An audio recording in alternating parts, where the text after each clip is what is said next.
Good morning. The volunteers are arriving and some friends. Look what the water has done on the building. Brings out different colors in the stone. Dry limestone is different than wet limestone. Look at this, people. We had a little break. It was worthwhile waiting. And now we have dry, we can walk outside. Somehow the Sunrise Stroll and Chat has to be outside. The heavy rain is a problem with the camera. So it's just all wet, dripping, soaking, puddles. And these are cause of joy here because of the drought, the dry weather. Everything rejoices, the plants, the animals, the people.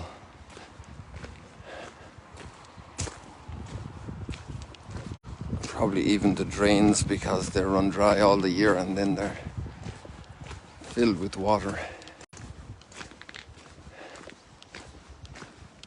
Look at that sky. That was a real downfall we had there in the last half hour.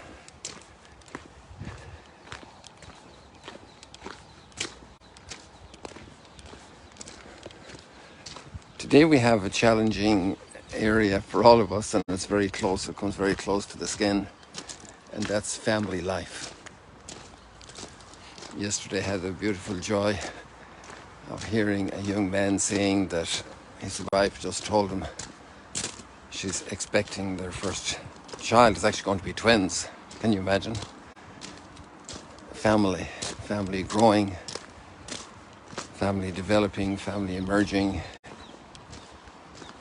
And family is such a special reality.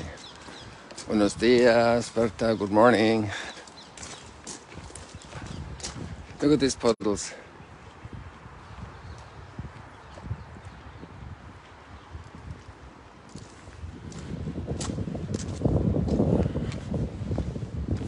Waterlogged.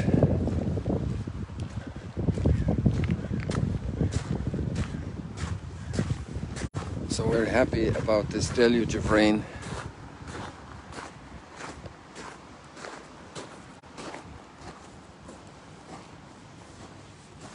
It's nice to see the reflections in the puddles, in the pools.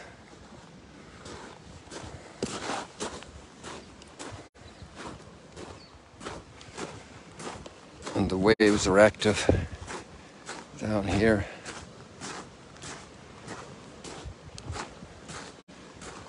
It's obviously tough when water like this causes big trouble for people, for their homes, a leaking roof.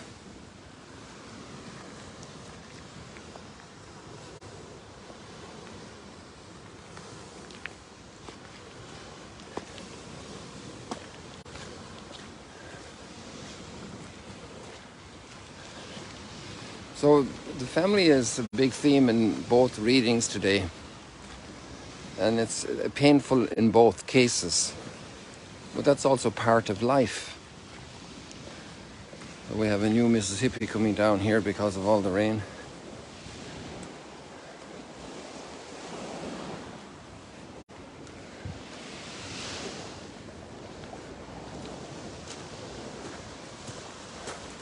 Look at our new Magdala van, the way the volunteers have decorated it with the logo.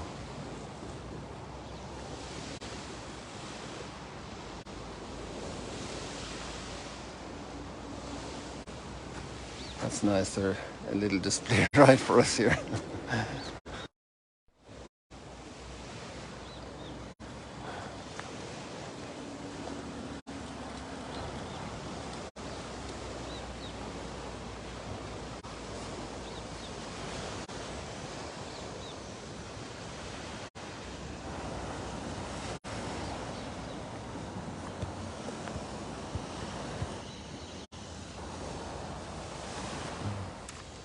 And thanks to all the benefactors and people who help us with these practical needs for the volunteers program and so many other programs here, little by little. Magdala is developing and institutionalizing.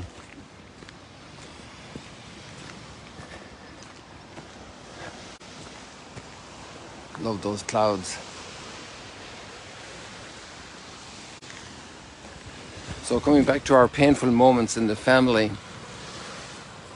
in the letter to the Hebrews, it becomes also a revelation, really, of understanding of trials in life. When parents discipline a child, it's hard to discipline. One thing is to be angry and to express anger. Another thing is to discipline, to form, to teach, to communicate values.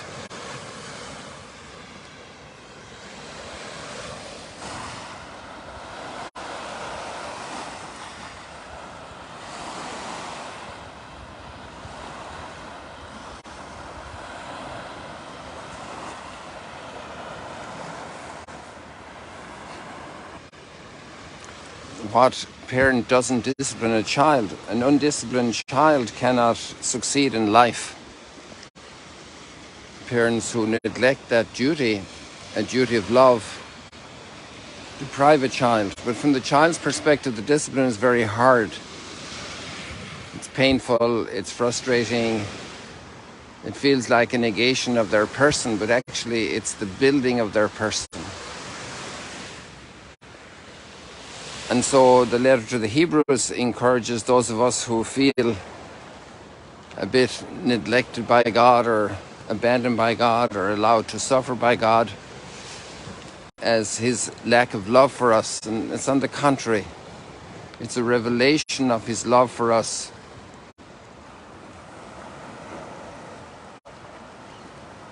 As he guides and comforts us through our disciplining and through our correction, through our growth.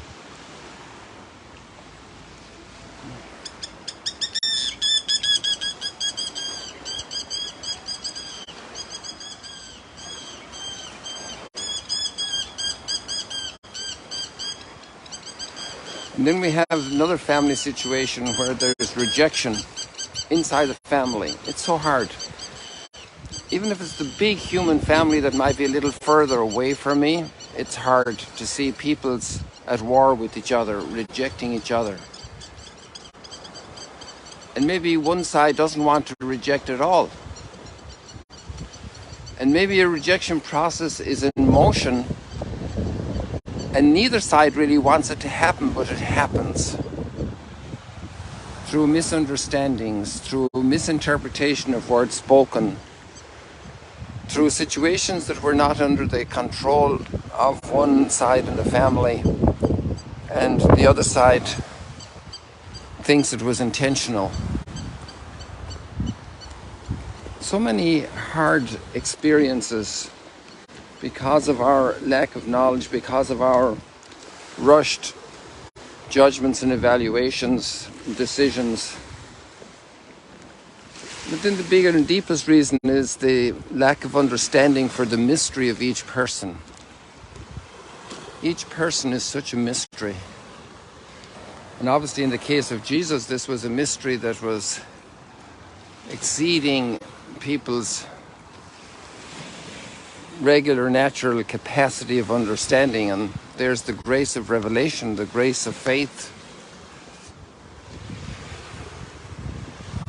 the grace of hope, the grace of trust, the grace of patience, to give things time.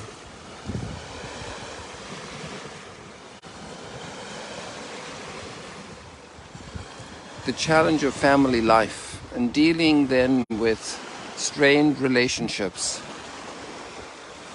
relationships that reject. And especially then when, in the case of Jesus, also his work was also in a certain sense the expression of God's fatherly love in the incarnation. So he's coming to teach and to correct, to discipline humanity. But the discipline he actually takes on himself in his fasting in the desert, in his patience, in his kindness, and then in the intense suffering he endures for us. This is the message of Christianity, that God loved the world so much he gave his only Son. And he brings the Father's love for us, but we're not ready to receive it many times. We reject it, we're slow to believe, hard of heart. Old hardened relationships, the transformation that's needed, and sometimes just the suffering. And part of the suffering of parents is also moments of rejection by their children, misunderstanding, and this is all part of life, and it's all part of the history of salvation. And in that process we can grow.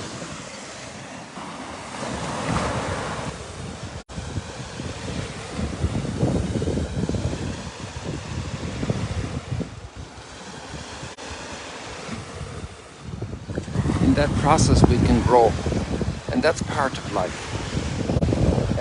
We're not in paradise. We'd love to be. We want to be. We're made to be, but we're not there. And there's light on the horizon, even though that's the western horizon. There's more light on the western horizon this morning than there is on the east, although it's not too bad. There's light on the horizon, people. And that's our great faith, our hope, our love. And renewal today as we renew our commitment to our own families. A word of reconciliation, a word of kindness, a word of peace, a word of helpfulness, a deed, a silent deed is often more powerful than 1,000 words. Now it's beginning to sprinkle again, so I'll just move into a little shade here under our veranda and probably sign off, since we've been out here a while and pondering these readings today. You have the links here, so I encourage you to read them. Not every day is apple pie and ice cream. Some days the challenges are tougher.